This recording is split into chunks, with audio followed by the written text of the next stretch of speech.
So the Fabrizio Romano here we go is here, and Chelsea have completed their first signing for Enzo Maresca, and that is Tosin Adarabioyo on a free, who was formerly at Fulham, Manchester City Academy player. And this is a super smart signing for Chelsea, and we're going to break down how he will fit in at Chelsea, what his role is, why he suits the style of play Enzo Maresca wants to play, and why this is a smart deal. And look, I'm not going to act like Tosin is the best centre-back in the world. He's not. I could name 10 centre-backs in the Premier League that are better than him. But when you've got a player of his quality available for free that can act and do a role in the system Maresca wants to play, with Chelsea's FFP financial issues, and if he is bad, they could sell him for maybe 18 million later on and they still make profit on him. It's a smart signing for obviously financial reasons, but also the fact that Chelsea need depth at the back due to injuries, due to maybe players like Disasi not been brilliant. Badiashile, I think, is a good player, but has been hit and miss. Fofana's obviously been injured. Thiago Silva leaving. And I'm assuming when making this video that he's going to fill in that right centre-back role, and James is going to sort of invert into midfield, and he's going to cover the space left by James. So we're going to break down why Maresca is a good signing and show you a little bit about his game.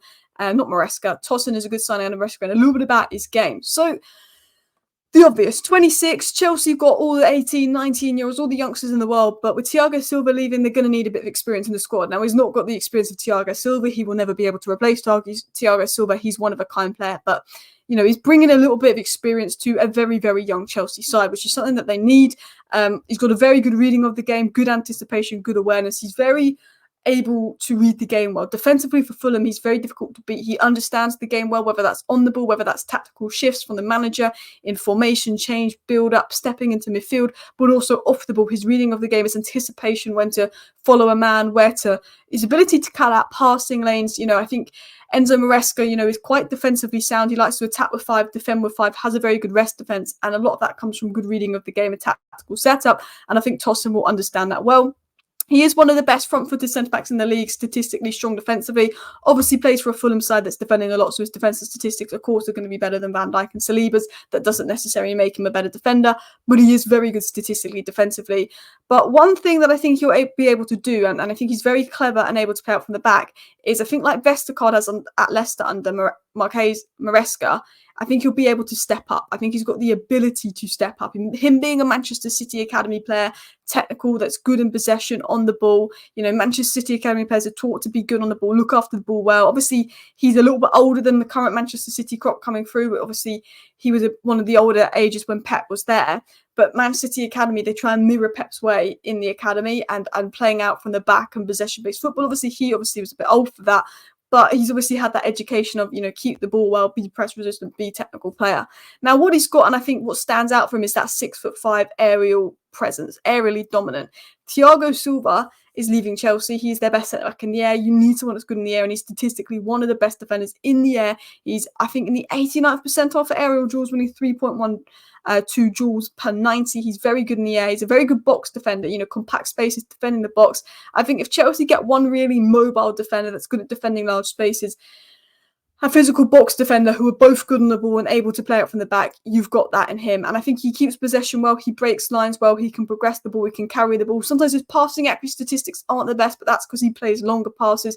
Enzo Maresca wanted to play shorter passes and let the ball do the work. But he's very able to, invite on the press, comfortable with the ball, play out from the back without making mistakes. He's comfortable on the ball, which is what Enzo Maresca will want in a centre-back. And I think him being able to keep possession well and have strong switching of play those long passes is also good, because when space does open up, Enzo Maresca wants the ball play quickly to advance, which he can do. And I'm going to show you an example of this. This is Tosin on the ball. This is obviously last season, and he's able to split that whole line of defence and play it into midfield. Sometimes he's even able to split 2 lines of defence. This is from the halfway line, and he played that player in there through on goal. Sometimes he sees a player in space and he's able to do those long passes. Now, one thing Maresca wants to do is keep the ball, and Tosin does play a lot of those long, risky passes, and I think at Chelsea he'll be asked to play shorter passes, but we know his passing ability. He's got that in his locker. One of his weaknesses, of course, is potentially, the fact that he always plays a lot of long passes, but he is taking riskier passes because Fulham are transitional side. At Chelsea, it's going to be less transitional on Enzo Maresca. It's going to be slower build-up, slower possession, but he's got the technical capabilities to do that. I think his role will be very much right centre-back, covering James and Gusto, who'll probably be playing as right wing-backs, potentially inverting. Central centre-back right centre-back. At Fulham, he played in a 4-2-3-1, and he was very good at covering the wide areas. He was a decent wide channel defender, which is something you need. He can do what Van de Ven does, defend the wide channels, defend large spaces, but he doesn't have the pace of Van de Ven. But also, I think at Chelsea, they will be playing maybe 3 centre-backs in possession, but lining up in a 4-3-3. He's able to play at 5-back, 3-back, 4-back. He's able to do it all. He's very versatile in his defending, very flexible, can defend in a back 5. And I think because he's physically dominant, he's able to clear the second balls, to block crosses, to be that box defender, but also has the ability on the ball to do what Maresca wants and build up, but also has the ability to defend the wider areas because he's quick. He's no Van de Ven for pace, but he's quick. He's strong. Because he's got such long legs, beating him 1v1, beating him in ground duels, again, is incredibly difficult because of his long legs. If we dive into more detailed analysis, he's obviously 6'5", and that, as I said, allows him to both excel aerially and in the air. He's a strong box defender, as I said, works well in compact spaces, and very good passing, good pass selection. Progressive passes, 84th percentile, 81st percentile for progressive parries, and 92nd percentile, well, it's not 89th, for aerial win rate against all centre-backs, which just shows good on the ball, good at progressing the ball, good in build-up, but also very good in the air. And I think Chelsea will need someone good in the air with Thiago Silva leaving. And as I said, and I said this in my video that I did earlier, what you've got is a guy that can break lines, play out from the back, and play the ball into space quickly into the feet of number 8.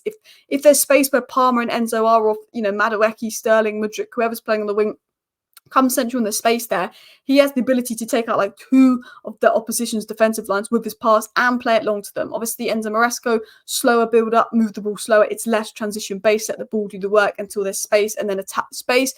But he's able to give them other things as well. Being press resistant, comfortable on the ball, inviting on press is what Maresca will want in his defensive centre-back. And I think he has the fundamentals of a defender: fast, strong, physical, good reading of the game, athletically hard to beat, can muscle off his opponent, can win his duels, but also good on the ball, can pass out the back, is tactically aware, has experience in the Premier League. He's not a 10 out of 10 centre-back, but he ticks every box that you'd want in a centre-back, and you're getting it for free. It also means now this deal is done. This deal's done quickly. Get that out of the way. This allows them to sell Chalobah. Should Chelsea sell Chalobah? In my opinion, no. Chalobah's a good centre-back. If I was Chelsea, I would have kept Chalobah. I think he's been a lot better than Disasi this season, and they've looked better with Chalobah coming in the team at the end of the season. But FFP, that whole scenario on Chelsea, 30 million for Chalobah. I think he's going for 25. That's profit there. That gives them funds to look at Annalise, to look at a Calafiore, other players they've been linked at. And he is faster and more powerful and better in the air than the current crop of centre-backs at Chelsea as well.